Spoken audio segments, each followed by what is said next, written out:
an equation to be classified as rational, our exponent must still be a number. So that number takes the form a over b, where a is an integer and b is an integer.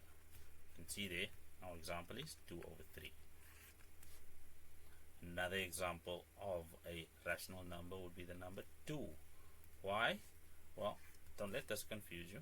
That can be rewritten as 2 over 1 or 4 over 2 or 8 over 4.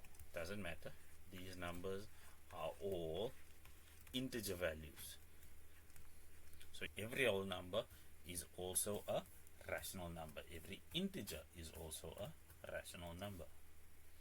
Now that we have that out of the way, we understand what a rational equation is.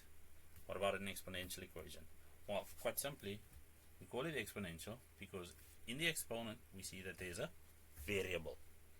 So once the variable, the thing that we are solving for, is in the exponent, we call the equation exponential. Hopefully that sorts that out. How do we deal with this? Well, from the get-go we can see that this is not a normal equation. It's exponential, but the number on the right hand side is not a power of 2. So what are we to do? Within functions we have logarithms. This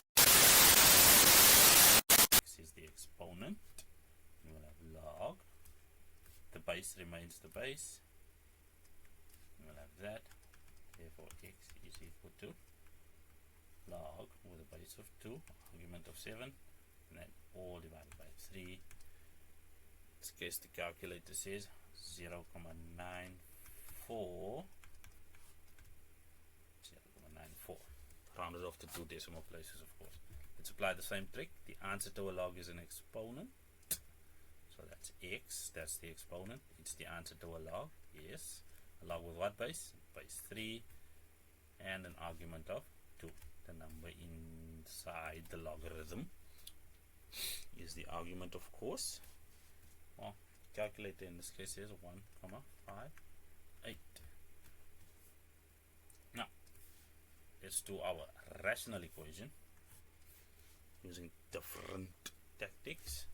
I will start off with x to the power 2 over 3, and that's all equal to 4. Well, of course, to undo this, we need to raise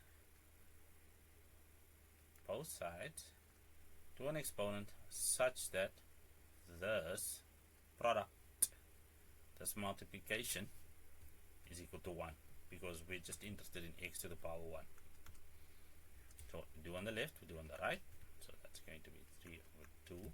4 can be rewritten as 2 to the power 2, because normally these questions would demand that you do this without the help of a calculator. 2 divided by 2 is equal to 1. We're left with 3, and 2 to the power 3 is equal to 8. So, cannot demand that you do without a calculator, because that is critical. Explicitly will be demanding without being done with a calculator, if those words actually make sense in that order.